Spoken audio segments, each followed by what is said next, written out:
Okay, continuity and డిఫరెన్సిబిలిటీలో exercise 5.A లో first question మనం ఎక్స్ప్లెయిన్ చేసుకుందాం.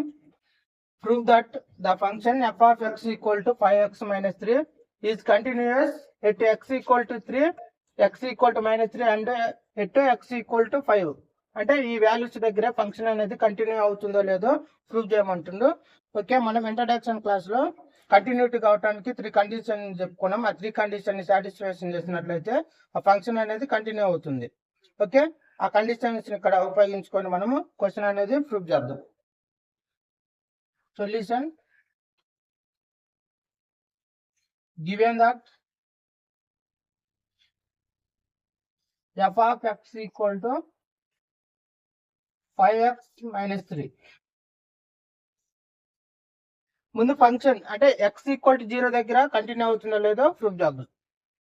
చూడండి, x ప్లస్ లో మనం 0 సబ్స్టిట్యూషన్ చేయాలి. అంటే f of 0 5 into 0 minus 3. చూడండి, ఇక్కడ ఏమొస్తుంది మనకు 0 into 5 0 వస్తుంది. ఇంకా మనకి ఇక్కడ ఏం మిగులుతుంది? -3 మిగులుతుంది. అంటే therefore f of 0 equal to -3. అంటే ఫంక్షన్ అనేది 0 దగ్గర -3 దగ్గర డిఫైన్ అయింది. ఓకే, డిఫైన్ అయింది కాబట్టి ఇంకా మళ్ళీ మన సెకండ్ పాయింట్ ఏంటిది? ఫంక్షన్ అనేది లిమిట్ ఎగ్జిట్ అవుతుందో లేదో చూడాలి. చూడండి, ఇక్కడ limit x tends f of x. చూడండి, ఎక్స్టెన్స్ ఇక్కడ అంటే మనకు సెకండ్ పాయింట్ లో ఎక్స్ అనేది ఏం అప్రోచ్ అవుతుంది. ఇక్కడ మనకి ఏంటిది? ఎక్స్ అనేది 0 అప్రోచ్ అవుతుంది. కాబట్టి limit x tends 0 f of x అంటే ఏంటిదిరా? 5x minus 3. 5x minus 3. ఇప్పుడు లిమిట్ ఇచ్చేయండి. అంటే x ప్లస్ లో 0 సబ్స్టిట్యూషన్ చేద్దాం. 5 into 0 minus 3. చూడండి, ఇక్కడ 5 into 0 ఏమొస్తుంది? 0 వస్తుంది. ఇక్కడ మనకి ఏం మిగులుతుంది? ఇక్కడ ఓన్లీ మనకు -3 మిగులుతుంది. ఓకే, ఇప్పుడు దేర్ ఫోర్ అని పెట్టి లిమిట్ వాల్యూ రాద్దాం. Therefore limit x tends 0 5x minus 3 equal to ఏమొచ్చింది? ఇక్కడ మనకు -3 వచ్చింది. చూడండి, ఇక్కడ ఫంక్షన్ అంటే ఫంక్షన్ డిఫైన్ అయిన వాల్యూ లిమిట్ వాల్యూ సేమ్ వచ్చింది కదా, కాబట్టి ఒక పాయింట్ రాయండి. Therefore f of a equal to limit x tends f of x. అంటే థర్డ్ పాయింట్ ను కూడా సాటిస్ఫాక్షన్ చేసింది. కాబట్టి మళ్ళీ దేర్ ఫోర్ అని పెట్టి function is continuous at a value దగ్గర? x ఈక్వల్ టు 0 దగ్గర కంటిన్యూ అయింది. x ఈక్వల్ టు 0 అని. ఓకే, ఇది ఫుల్. నెక్స్ట్ మనం x ఈక్వల్ టు -3 దగ్గర కంటిన్యూ అవుతుందో లేదో ప్రూఫ్ చేద్దాం.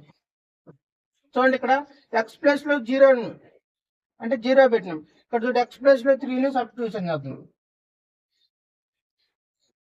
x ప్లస్ లో 3 అంటే 5 into -3. 5 into -3 ఏమొస్తుంది? ఇక్కడ మనకు -15 వస్తుంది. -15 -3 ఏమొస్తుందిరా? -18 వస్తుంది. ఓకే, కాబట్టి మనకు ఫంక్షన్ డిఫైన్ అయిన వాల్యూ -18 ఏ వాల్యూ దగ్గర? -3 దగ్గర, అంటే 0 దగ్గర కాదు. ఇక్కడ కూడా అంటే ఇప్పుడు x టెన్స్ 0 మనకు ఇక్కడ ఏంటిది? -3 కాబట్టి -3 అని రాసుకోండి. ఇక్కడ 0 ప్లేస్ లో -3. So -3 into 5 ఏమొస్తుందిరా? -15 -15 -3 -18 వస్తుంది. ఇక్కడ x అనేది -3ని అప్రోచ్ అవుతుంది. ఓకే, మనకు అప్పుడు లిమిట్ వాల్యూ ఏమొచ్చిందిరా? అక్కడ -18 వస్తుంది.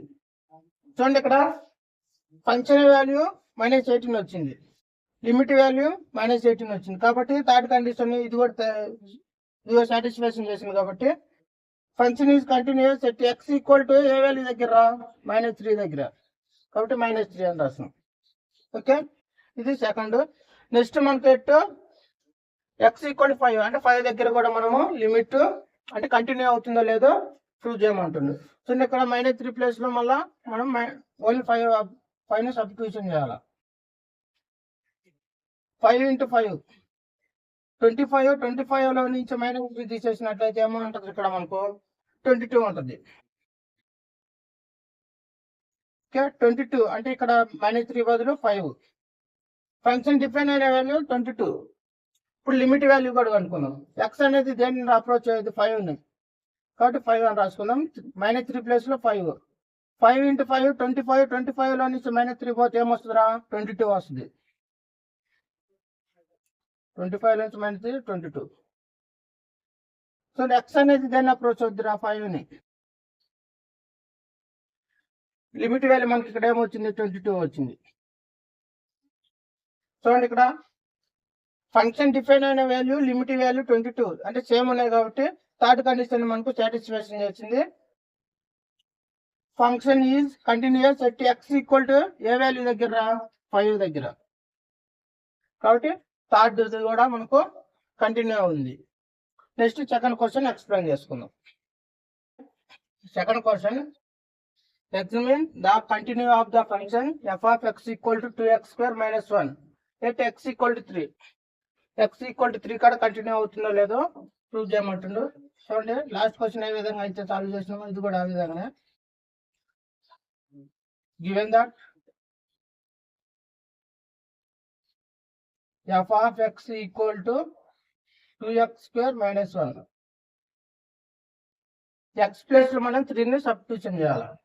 అంటే f of 3 equal to 2 3² - 1. చూడండి ఇక్కడ 3² అంటే 9, 9 × 2 అంటే 18, 18లో నుంచి -1 తీసేస్తే 17. ఓకే, దేర్ఫోర్ f of 3 మనకేమొచ్చిందిరా 17 వచ్చింది. అంటే ఫంక్షన్ అనేది డిఫైన్ అయింది. తర్వాత మనకి సెకండ్ కండిషన్ ఏంటిదిరా లిమిట్ ఎగ్జిట్ అవుతుందో లేదో ప్రూవ్ చేయాలి. చూడండి limit x tends f of x that equal to limit ఎక్స్టెన్స్ ఇక్కడ దేని అప్రోచ్ అవుతుంది x 3ని అప్రోచ్ అవుతుంది కాబట్టి 3 f of x అంటే ఏంటిదిరా 2x² - 1.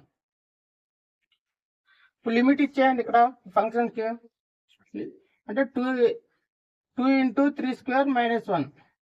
2 × 3² అంటే 3² అంటే 9, 9 × 2 18, 18లో నుంచి -1 తీసేసినట్లయితే 17. అంటే therefore limit x → 3 2x² - 1 equal to 17. చూడండి ఇక్కడ ఫంక్షన్ డిఫైన్ అయిన వాల్యూ ఫంక్షన్ అంటే లిమిట్ ఎగ్జిట్ అయిన వాల్యూ 17 అంటే సేమ్ వచ్చిందిగా కాబట్టి దేర్ఫోర్ అని పెట్టండి. Limit x tends A f of x equal to f of a.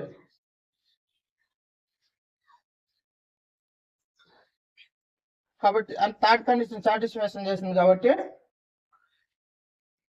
Function is continuous